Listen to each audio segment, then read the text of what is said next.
क्या आप विश्वास करेंगे कि मैंने 6-7 साल से अपने घर से छोटा सा टुकड़ा आलू का या कहिए एक छोटा सा कागज़ का टुकड़ा, किसी भी प्रकार का किचन वेस्ट, पेपर वेस्ट, गत्ता, जो भी डिकम्पोज़ होने वाली चीज़ें उन्हें आज तक बाहर नहीं फेंका है। और सबसे अच्छी बात कि मैंने आज तक कभी किचन कंपोस्ट नहीं बनाया। तो मैं उनका क्या करती हूँ, कैसे उनको गार्डनिंग में यूज़ करती हूँ। तो मैं बहुत सारे आइडियाज़ आपके साथ शेयर किए हैं और आज भी मैं कोई 2 बहुत बेहतरीन आइडिया किचन कंपोस्ट को यूज़ करने के आपके साथ शेयर कर रही हूँ। ये मिट्टी का टेक्सचर देखिए आप। ये अभी 1-2 महीने पहले ही मैंने अपनी पपाया के प्लांट को रिपोर्ट किया था। तो उसको मैंने इसी तरीके से जो मैं आप किचन वेस्ट और गार्डन वेस्ट का यूज़ करके मिट्टी बनाई थी और देखिए कितनी शानदार मिट्टी तैयार हो गई है। इसमें मैंने मटर लगा रखी थी, बंदरों ने मटर को ख़राब कर दिया तो मैंने मटर को निकाल दिया। इसमें 2 गोभी के प्लांट हैं। अब देखिए बहुत लोग कहते हैं जब हम गार्डन वेस्ट और किचन वेस्ट का देखिए केंचुए यूज़ करते हैं तो हमारे प्लांट ख़राब हो जाते हैं। आज मैं आपको कुछ तरीके बताऊँगी जिसकी वजह से आपके प्लांट ख़राब होते हैं और वो नहीं होंगे। आपको सही तरीका, मैं हमेशा डायरेक्ट किचन वेस्ट अपने पौधों में डालती हूँ। और ये देखिए मैंने मटर का, चाहे गार्डन वेस्ट हो किचन वेस्ट, डायरेक्ट, और मेरा कोई प्लांट ख़राब नहीं होता। बेटा आप तरीका सीखिए। सबसे पहले अपने प्लांट को सिक्योर कर लीजिए। देखिए मैंने जो गोभी के प्लांट थे ना, उसको पहले मिट्टी लगा के सिक्योर किया उसकी जड़ को। अब आप ध्यान से देखिए, बहुत से लोग कहते हैं क्लोज़ करके दिखाइए, तो मैं देखिए ये क्लोज़ कर दिया आपके लिए। इसमें देखिए मैंने हरे वेस्ट पहले डाला है। एक कॉम्बिनेशन होता है कार्बन, ग्रीन वेस्ट और कार्बन का, वो सब मैं इसमें आपको दिखाऊंगी। ये देखिए मैंने जो है, जो थोड़ा सा हमारे घर पे चावल बच गया था, थोड़ी सी रोटी बच गई, वो भी मैंने इसके अंदर डाल दिया। फिर ग्रीन वेस्ट था, फिर उसके बाद ग्रीन वेस्ट। अब देखिए मैं चाहूँ तो इसमें सूखा पत्ता डाल सकती हूँ, लेकिन मेरे पास ग्रीन पेस्ट बहुत है और मैं इसी को मिट्टी के साथ ढक रही हूँ। क्यों? क्या आप जानते हैं जिसमें इतने सारे ढेरों मात्रा में केंचुए हैं, उनको केंचुए वो सिर्फ मिट्टी नहीं खाते, अगर उसे इस तरह का वेस्ट मिलता है तो वो उसको खाते हैं और खाने के बाद हमें देते हैं वर्मी कंपोस्ट, यानी जो उनका वेस्ट है वो होता है वर्मी कंपोस्ट। तो देखिए कितना अच्छा ग्रीन ग्रीन खाएंगे, जो भी हरा रंग बिरंगा खाएंगे वो सारा न्यूट्रिशन जो वेस्ट निकलेगा वो हमारे पौधों को मिल जाएगा। मुझे कुछ भी ना उसमें कंपोस्ट डालने की जरूरत, ना ही वर्मी कंपोस्ट, ना हॉर्न मील। और ये देखिए ये हो गया हमारा काम। ऊपर से हमें कंपोस्ट नहीं लगा, ऊपर से वेस्ट भी हमारा इसमें हो गया, मिट्टी आपकी मल्टीप्लाई हो गई। तो देखिए कितना बेहतरीन तरीका है ये। तरीके को ना आप छोटे पोट में छोटी मात्रा में भी यूज़ कर सकते हैं। साइड्स में गड्ढा बनाइए, साइड्स में अपना वेस्ट को डालिए और उसके बाद उसे ढक दीजिए। इस तरीके से मैं आपको बहुत तरीके से दिखाऊंगी और सिखाऊंगी। मैं कभी भी, मैं सैकड़ों तरीके वेस्ट को यूज़ करने के, किचन वेस्ट, गार्डन वेस्ट के, जो भी मैं करती हूँ आपको दिखाती हूँ। अब देखिए दूसरे तरीके पे आ जाइए। अब देखिए ये जो है, जो लोग मुझे फॉलो करते हैं, मेरी वीडियोस देखते हैं, वो उसने मैंने ये डाली थी इसकी वीडियो कि जो भी हमारा वेस्ट निकला था मैंने स्मार्टली उसी वेस्ट को डालकर, उसी थोड़ी बहुत पुराना जो भी पोट की मिट्टी थी उसी को डालकर, और जो ये मेरा 36x36 का, सॉरी 24x24 का ग्रो बैग था, उसको मैंने डबल करके इसमें 2-3 ये गोभी की लगाई थी।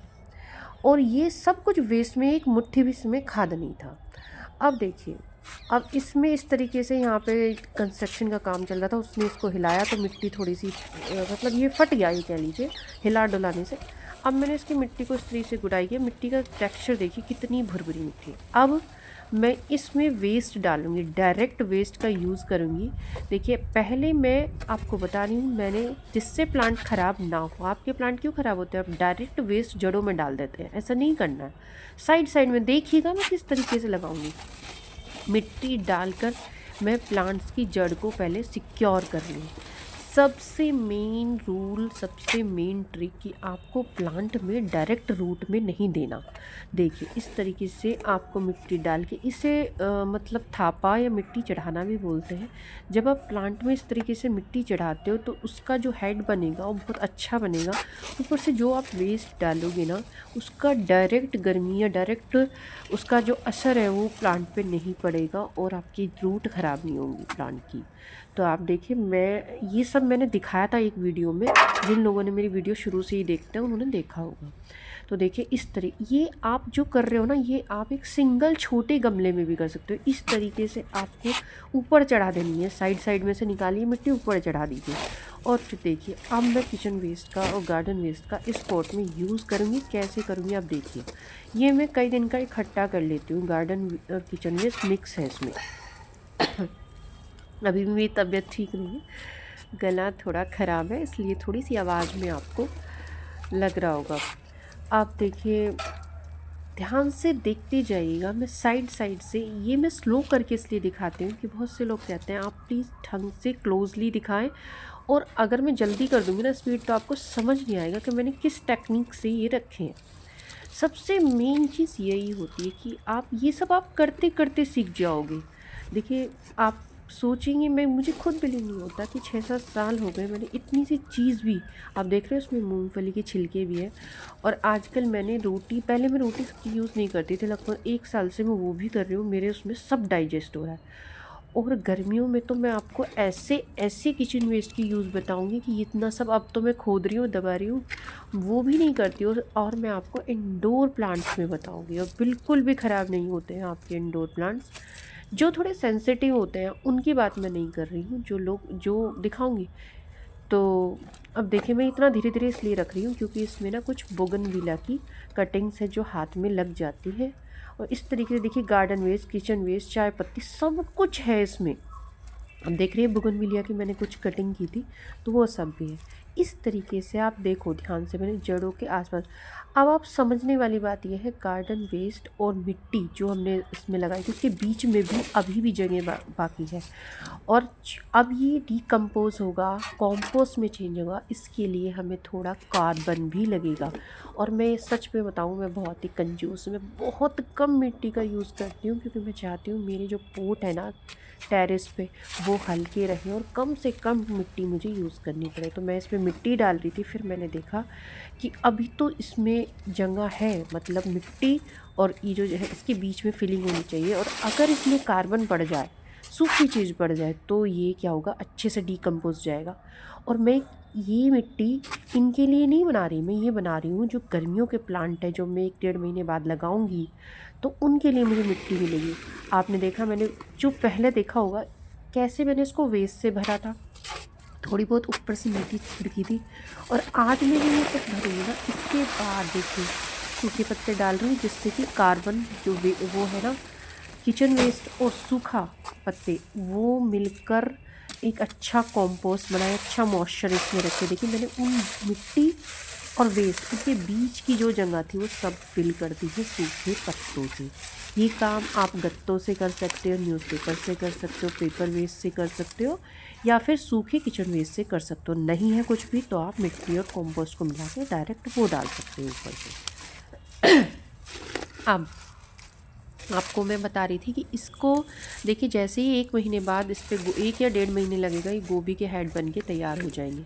इसके बाद मैं मार्च होली के दौरान इस पर गर्मियों की सब्जियां लगाऊंगी, तो उसमें मैं फिर से सूखा पत्ता और किचन वेस्ट को करके मल्टीप्लाई करूंगी और इस पोट को भर लूँगी। इस तरीके से बार बार किचन वेस्ट और अच्छी जो डिकम्पोज होने वाली चीज़ें हैं, घर से निकलने वाला कबाड़, कूड़ा, ये सब, इसको हम बार बार उलट पुलट करके डालते रहते हैं और अपनी मिट्टी को हल्का और न्यूट्रिशियस बनाते रहते हैं। तो इस तरीके से किचन वेस्ट का यूज़ और गार्डन वेस्ट का यूज़ बाहर ना फेंक के हम अपने गार्डन में ही करेंगे।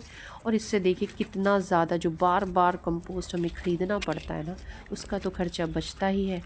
हम इन्वायरमेंट को बिल्कुल गंदा नहीं कर रहे हैं। और देखिए जब गार्डनिंग ना फ्री में होती है ना, तो बहुत अच्छा लगता है। जब बार बार हमें कंपोस्ट ख़रीदना पड़ता है ना, तो बहुत कॉस्टली तो लगता ही है, और फिर गार्डनिंग थोड़ी महंगी भी हमें लगती है। तो देखिए हमने सबसे अच्छा पता है क्या लगता है, ये लगता है कि हम इन्वायरमेंट को गंदा नहीं कर रहे, हम कोई केमिकल नहीं डाल रहे, हमें कुछ भी ऐसा नहीं ख़रीदना पड़ रहा है, हम सिर्फ वेस्ट पे कर रहे हैं, तो बहुत ही अच्छा लगता है। तो देखिए ये सब मैंने समेट लिया। और अब एक विशेष ध्यान रखना है, वो है पानी का। जब हम अपने किचन वेस्ट और गार्डन वेस्ट का यूज़ करते हैं, तो पानी बहुत अधिक नहीं डालना, इसमें मॉइस्चर बना रहता है, प्लांट को अच्छे से मिलता रहता है। अब देखिए ये मैंने 2 लगा रखे थे उसके प्लांट, लोबिया के, ये सीज़न से पहले लगे हुए थे, तो ये ढंग से चल ही नहीं रहे थे, तो मैंने इनको हटा दिया। अब आप देखिए कि मेरे एक प्यारी सी सब्सक्राइबर है जगजीत कौर, उन्होंने मुझे कहा था कि आपने अंजीर का प्लांट, देखिए मेरा अंजीर का प्लांट है, ये काफ़ी अच्छा, और भी था इसमें ब्रांचेस, बट इसे बंदर ने तोड़ दिया था। और देखिए मैंने 12 इंच के ग्रो बैग में लगा रखा है और इतना हल्का कि मैंने देखिए कितने अच्छे से उठा लिया। 2 ब्रोकली के प्लांट भी लगा रखे हैं इसके अंदर। तो उन्होंने मुझसे कहा था कि आपने कैसे में लगा रखा है, कौन से पॉट में, ज़रूर दिखाएं मुझे। तो मैंने देखिए इस वीडियो में दिखाया है कि अंजीर का प्लांट, अंजीर के ऊपर एक फुल वीडियो मैं आपको दूँगी, लेकिन देखिए अंजीर का प्लांट तो रेनी सीज़न में लगाया जाता है। तो इसकी कटिंग भी मैंने लगा रखी है, सक्सेसफुल हो गई तो मैं आपको ज़रूर बताऊंगी। तो इसके सारे लीव्स इस सीज़न में झड़ जाते हैं और इसके लीव्स आते हैं मई मंथ में, मई जून मंथ में इसके लीव्स आने स्टार्ट होते हैं, रेनी सीजन जब स्टार्ट होते हैं। तो मैं सारा कुछ बताऊंगी। और आप लोग, नींबू के लिए मुझे काफ़ी डिमांड आ रही है, तो ये सब धीरे धीरे मैं बताऊंगी। और मैं इसलिए जब इनका सीज़न स्टार्ट होता है ना, तभी मैं वीडियो बनाती हूँ, ताकि आपको ना, अगर मैं पहले ही बना दूँगी तो फिर आप भूल जाओगे कि कौन सी चीज़ कैसे ग्रो करनी है। तो देखिए वो जो अब मैंने अभी पोट आपको सही करके बताया, वो 18 इंच का पोट है, और देखिए किस तरीके से मैंने पूरा उठा लिया था, क्योंकि वो सब कुछ वेस्ट से भरा है। अब आपने, मैं ये वो पॉट दिखा रही हूँ आपको, जिसको मैंने टोटली बहुत ज़्यादा इसमें गार्डन वेस्ट और किचन वेस्ट और बहुत ज़्यादा पेपर वेस्ट का यूज़ किया था। और ये लगभग 15 से 20 दिन पहले की बात है, क्रिसमस के बाद की बात। ये वीडियो भी मैंने आपको दी थी, अगर जिसने देखी हो तो। आज मैं ये, इसकी मिट्टी देखिए आप, इसकी मिट्टी 4-4 5-5 नीचे तक बैठ गई है। और आज उस वेस्ट के ऊपर ही मैं, एक टमाटर का प्लांट मेरे किसी उसमें लगा हुआ था, सुबह मैंने लगा दिया, तो इसलिए थोड़ा सा मुरझा गया है ये, बट ये हो जाएगा क्योंकि टमाटर का सीज़न है और बहुत ईजीली ये हो जाएगा। और ये देखिए मैंने टमाटर के प्लांट को थोड़ा सा मिट्टी लगा के उसकी जड़ों को पहले ही सिक्योर कर लिया था, उसको लगा दिया था। अब देखिए मैं थोड़ा सा गोबर खाद इसमें डाल के, इसमें मैं कुछ ग्रीन वेजिटेबल्स उगाऊंगी। और सीधा पर्पज़ ये है, मेरे पास बहुत ग्रीन वेजिटेबल है, लेकिन उसको उगाने का पर्पज़ ये है कि देखिए हमारे यहाँ साग बहुत पसंद है, तो मैं इसमें सरसों उगा रही हूँ, क्योंकि 2 पॉट में पहले से ही मैंने ग्रो कर रखी है। बट बच्चों का ये रहता है कि मम्मी बस साग तो सभी को बहुत पसंद है, तो मैं अलग अलग तरीके उसका बनाती रहती हूँ। तो इसका ग्रीन वेजिटेबल ग्रो करने से ये होगा, जितना भी डिकम्पोज होने वाला पार्ट है ना अंदर को, जल्दी हो जाएगा।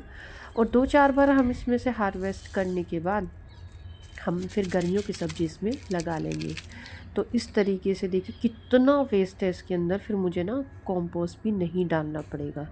तो जो ग्रीन वेजिटेबल्स को हम ग्रो करते हैं ना, इससे हमारा कंपोस्टिंग का प्रोसेस बहुत फास्ट हो जाता है। तो इसलिए हमें जो है ऊपर हल्की हल्की मिट्टी डाल के अगर हम कोई भी ग्रीन वेजिटेबल ग्रो कर देते हैं, तो देखिए कंपोस्ट तो बनेगा ही, वेजिटेबल भी खाने को मिलेगी, ऊपर से बहुत जल्दी कंपोस्टिंग फास्ट होती है, मिट्टी की क्वालिटी बहुत अच्छी होती है, और इसमें माइक्रोब्स जो है बहुत अच्छे इसके अंदर जनरेट होते हैं। तो देखिए मैंने सरसों को भी ग्रो कर दिया है। और आप जब सरसों ग्रो करें ना, तो पहले कुछ भी ग्रो करने से पहले मिट्टी को गीला करें। मेरी मिट्टी पहले से ही गीली थी, क्योंकि सुबह मैंने ये प्लांट लगाया था, तब मैंने इसमें पानी डाला था, टमाटर का प्लांट, लेकिन फिर भी मैंने थोड़ा सा पानी डाला। अब देखिए इसमें जो है मैं थोड़ा सा थोड़ी थोड़ी मात्रा में इसमें ऊपर सूखी मिट्टी डाल रही हूँ। ये इसलिए डालना ज़रूरी होता है कि एक तो सीड इधर से उधर नहीं जाएंगे, अच्छे से जर्मिनेशन होगा, ऊपर से कई बार चिड़िया वगैरह होती हैं वो खा लेती हैं, वो भी नहीं होती। बहुत पतला, बहुत हल्का, क्योंकि सीड्स का जो वो है ना वो बहुत छोटा है। और ये मैंने फुटेर वाली सरसों, ये घर की सरसों नहीं है, जो घर पे दाने होते हैं वो नहीं है। और ये ना बहुत तीखी होती है घर वाली, ये इतनी तीखी नहीं होती, कटीली नहीं होती, बहुत ही टेस्टी होती है। मैंने आपको पहले भी बताया था, आप मार्केट से फुटेर वाली सरसों कह कर लीजिए, वो आप ग्रो कीजिए। तो देखिए ये हो गई है हमारी सरसों ग्रो। और आज मैं आपको एक बहुत ही अच्छा आंसर दे रही हूँ, जो लोग कहते हैं ना हमारा धनिया नहीं होता। तो आज देखिए, आप ध्यान से देखिए, आप, मैं रोज़ इस काम को करती हूँ, क्योंकि हमारे यहाँ दिन में 11-12 बजे के बाद अच्छी धूप निकल रही है कई दिन से, तो मिट्टी सूख जाती है। जब तक आपका धनिया अच्छे से जर्मिनेट ना हो, आपको रोज़ ही, अगर आपकी मिट्टी इस तरीके से, इससे ज़्यादा मिट्टी नहीं सूखनी चाहिए, तो आपको रोज़ ऐसे हाथ से स्प्रिंकल करके, या मैंने अभी पिछली ही वीडियो में दिखाया कि किस तरीके से आप बॉटल से स्प्रिंकल बना सकते हैं, या स्प्रे बॉटल से इस तरीके से रोज़ अपनी मिट्टी को गीला रखिए। क्योंकि धनिया वैसे ही लेट ग्रो होता है, अगर आप मिट्टी को सूखने दे दिया, एक बार भी सूख गया, तो आपका धनिया ग्रो नहीं होगा। तो जो लोग कहते हैं ना हमारा धनिया ग्रो नहीं होता, तो इसी रीज़न से नहीं होता है। तो देखिए, आज मैंने बहुत अच्छी जानकारी आपको इस वीडियो में दी है। वीडियो पसंद आई हो तो वीडियो को लाइक ज़रूर कीजिएगा। जो लोग चैनल पर नए हैं उनको चैनल को भी सब्सक्राइब कर लीजिए। जो भी कोई भी कुछ भी प्रॉब्लम हो गार्डनिंग से, कमेंट करके मुझसे पूछ लीजिएगा। तो लास्ट में यही कहूँगी, गार्डनिंग करते रहिए, खुश रहिए, राधे राधे।